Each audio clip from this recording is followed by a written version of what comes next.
Hello అండి, నమస్తే. ఈరోజు నేను జీడిపప్పు కర్రీ మసాలా లేకుండా రెస్టారెంట్ స్టైల్లో చేస్తున్నాను ఇంట్లోనే. ఆ వస్తువులండి, జీడిపప్పు కావాల్సిన వస్తువులు అవి. జీడిపప్పు కర్రీకి కావాల్సిన వస్తువులు: ఉల్లిపాయలు, టమోటా చిన్న చిన్న ముక్కలుగా, కొంచెం చిన్న కాకుండా పెద్ద ముక్కలుగా కట్ చేసుకొని పచ్చి పోయేంత వరకు వేయించుకోవాలి. కొంచెం నూనె వేసుకొని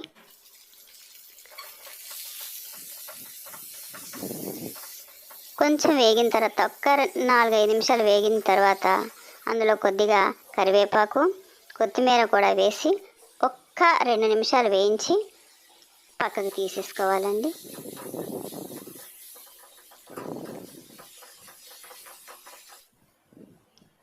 ఇప్పుడు జీడిపప్పు కర్రీకి కావాల్సినటువంటి సామాన్లు: పచ్చి జీడిపప్పు, ఉడకబెట్టిన బఠానీలు, కరివేపాకు, కస్తూరి మేతి, ఉల్లిపాయ ముక్కలు, ఆవాలు, జీలకర్ర, పసుపు, జీలకర్ర పొడి, ధనియాల పొడి, కారం, కూర కారం.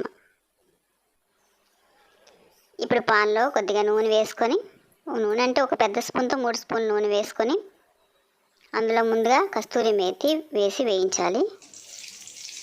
అది వేగుతున్నప్పుడు మంచి సువాసన వస్తుంటుందండి. తర్వాత ఉల్లిపాయ ముక్కలు, కరివేపాకు,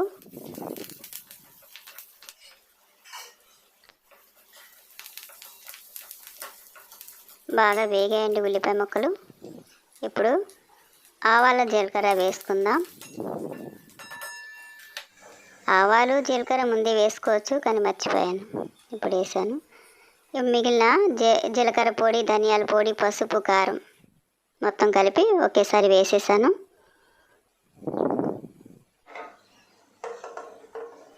ఇప్పుడు ఇంతకుముందు వేయించుకొని ఉంచుకున్నటువంటి ఉల్లిపాయలు, టమోటా ముక్కలు ఇప్పుడు మిక్సీ జార్లో వేసి గ్రైండ్ చేసుకున్నాను.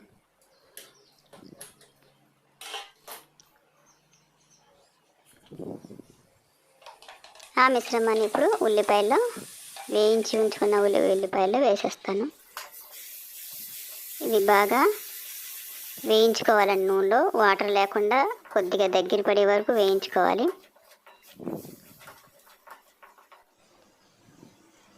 ఆ వేయించిన మిశ్రమంలో పచ్చి జీడిపప్పు, ఉడకబెట్టిన బఠానీలు వేసి కలబెట్టుకోవాలి. సరిపడినంత ఉప్పు వేసుకోవాలి.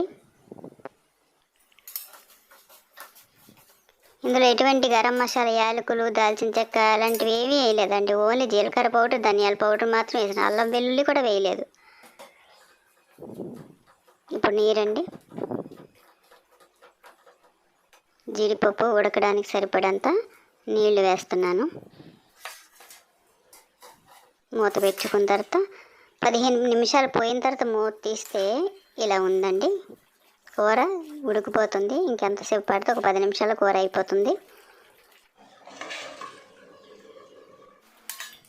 కూర అయిపోయిందండి, రెడీ అయిపోయింది. ఇప్పుడు చపాతీల్లో కానీ అన్నంలో కానీ తింటే చాలా బాగుంటుంది. ఇది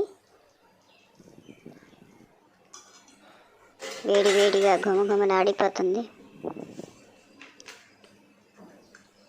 రోటీలకు బాగుంటుందండి. తిని చూడండి మీరు కూడా ఇలా తయారు చేసుకొని.